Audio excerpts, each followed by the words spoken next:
소송에 응소하지 않을 경우 상속인 본인 재산으로 망인의 채무를 변제해야 하는 최악의 상황이 발생할 수 있게 되는 겁니다.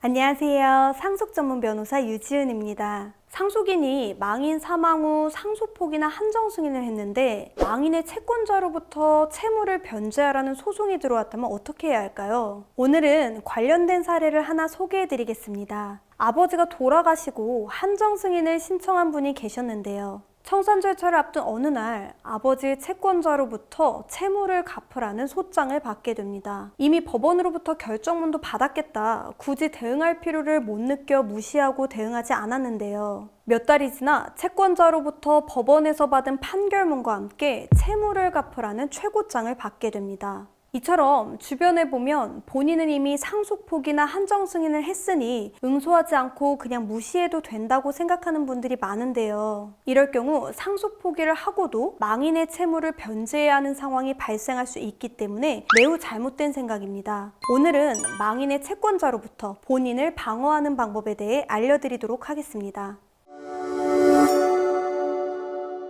일단 망인의 채무가 상속재산보다 많은 것이 파악됐다면 상속포기나 한정승인을 먼저 해야겠죠. 이와 관련된 내용은 제가 이전 영상에서 설명드렸으니 궁금하신 분들은 확인하시면 되고 여기서는 그 이후 절차부터 알려드리도록 하겠습니다. 자, 대응 방법을 알려면 먼저 상속포기나 한정승인 결정까지 받아 끝난 줄 알았는데 왜 채권자가 제기한 소송에 응소하지 않으면 안 되는지 그 이유부터 알아야겠죠. 민사소송에서는 민사소송법 257조에 따라 자신이 책임이 없는 상황이라 하더라도 일단 소장이 발부된 이상 이에 답하지 않을 경우 상대방의 주장이 사실로 확정되는 효과가 발생하게 됩니다. 이를 무변론 원고 승소라고 하는데요. 따라서 소송에 응소하지 않을 경우 채권자의 주장이 인정되어 상속인 본인 재산으로 망인의 채무를 변제해야 하는 최악의 상황이 발생할 수 있게 되는 겁니다. 그렇다면 어떻게 대응하면 될까요? 방법은 간단합니다. 일단 소장을 받으셨다면 30일 내에 관할 법원에 상속포기나 한정승인을 했다는 사실을 소명하시면 됩니다. 상속포기나 한정승인 결정문을 첨부해 법원에다 저는 이미 망인 채무에 대해 상속포기나 한정승인을 했다라는 내용의 답변서를 제출하시면 되는 겁니다. 이렇게 응소할 경우 상속포기는 당사자 부적격으로 인해 각하되고 한정승인은 상속재산의 범위 내에서 채무를 변제하라는 내용의 판결이 선고됩니다. 즉,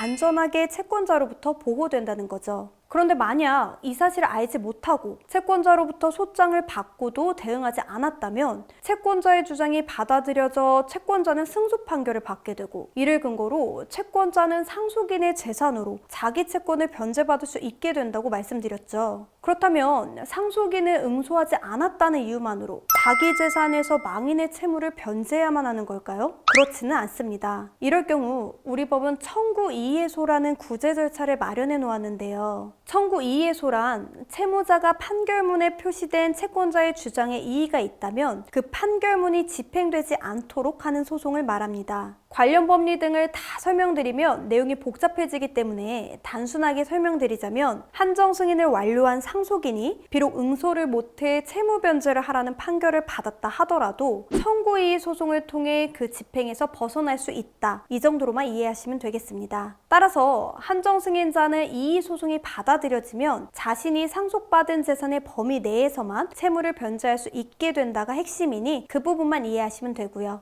주의하실 점은 상속포기의 경우엔 이야기가 달라진다는 점입니다. 상속포기를 완료한 상속인에게 망인의 채권자가 소를 제기하고 상속인이 응소를 하지 않아 항소기간까지 지나 판결이 확정됐다면 한정승인과는 달리 특별한 경우를 제외하고는 청구 이의소가 인정되지 않습니다. 이 특별한 경우라는 게 채권자가 상속포기 사실을 미리 알았으면서도 상속포기를 한 상속인을 상대로 소를 제기해 확정 판결을 받았다라는 걸 입증해 권리남용의 이유로 구제를 노린다거나 소장이 공시송달로 송달된 경우 추환항소를 하는 방법들인데 가능성만 있을 뿐 사실상 어려운 부분이라고 볼 수 있습니다. 따라서 상속포기자는 상속포기를 했음에도 불구하고 판결이 확정되면 추후 특별한 항소나 재심 사유가 없는 이상 채무를 그대로 부담해야 하기 때문에 이 부분은 반드시 주의하시기 바랍니다.